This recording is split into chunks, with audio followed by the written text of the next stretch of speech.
Hello friends, it's इमानी और हम लोग आज पढ़ने वाले समरी ऑफ फिज़िक्स का chapter mechanical properties of solid. यहाँ पर मैं सिर्फ समरी को रीड करूँगी, आप बस सुनना और एनसीईआरटी को देखते जाना। तो चलिए शुरू करते हैं। Mechanical properties of solid summary.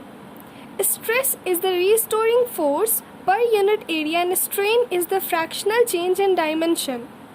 In general, there are three types of stresses: tensile stress, longitudinal stress associated with stretching, or compressive stress associated with compression, and third one is shearing stress, and one also hydraulic stress. For small deformations, stress is directly proportional to the strain for many materials. This is known as Hooke's law. The constant of proportionality is called modulus of elasticity. Three elastic moduli, Young's modulus, shear modulus, and bulk modulus, are used to describe the elastic behavior of objects as they respond to deform forces they act on them.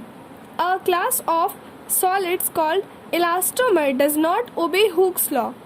When an object is under tension or compression, the Hooke's law takes the form F by A is equal to Y, that is Young modulus, delta L by L, where delta L by L is the tensile or compressive strain of the object.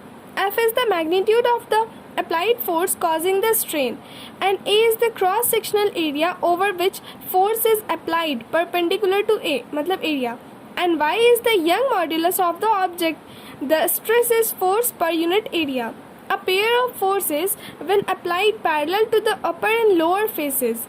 The solid deforms so that the upper face moves sideways with respect to each other. The horizontal displacement del L of the upper face is perpendicular to the vertical height L. This type of deformation is called shear, and the corresponding stress is the shearing stress. This type of stress is possible only in solids.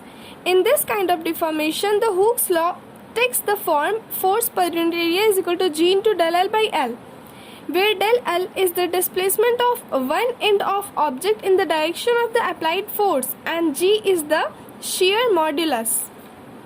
When an object undergoes hydraulic compression due to the stress exerted by a surrounding fluid, the Hooke's law takes the form P is equal to B delta V by V, where P is the pressure hydraulic stress on the object due to fluid, del V by V, the volume strain, is the absolute fractional change in the object's volume due to that pressure, and B is the bulk modulus of the object. And now the points to ponder. In the first point, in the case of a wire suspended from ceiling and stretched under the action of weight F suspended from its other end, the force exerted by the ceiling on it is equal and opposite to the weight. However, the tension at any cross-sectional area A of the wire is just F and not 2F. Hence, tensile stress, which is equal to the tension per unit area, is equal to force per unit area. Second, Hooke's law is valid only in the linear part of a stress-strain curve. Third, the Young's modulus and shear modulus are relevant only for solids, since only solids have length and shapes. Fourth, bulk modulus is relevant for solids, liquids, and gases. It refers to the change in volume when every part of body is under the uniform stress so that the shape of the body remains unchanged. Fifth, metals have larger value of Young modulus than alloy and elastomers. A material with larger value of Young's modulus requires a large force to produce small changes in its length. 6.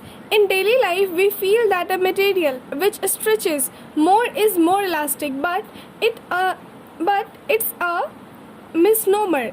In fact, material which stretches to the lesser extent for a given load is considered to be more elastic. 7th, in general, a deforming force in one direction can produce a strain in other directions also.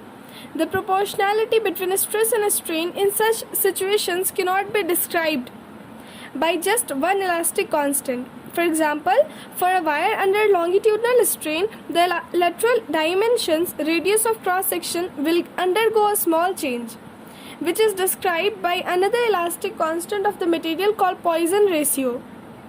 Stress is not a vector quantity since, unlike a force, the stress cannot be assigned a specific direction. Force acting on the portion of body on a specified side of a section has a definite direction. Thank you for listening. All the very, very best.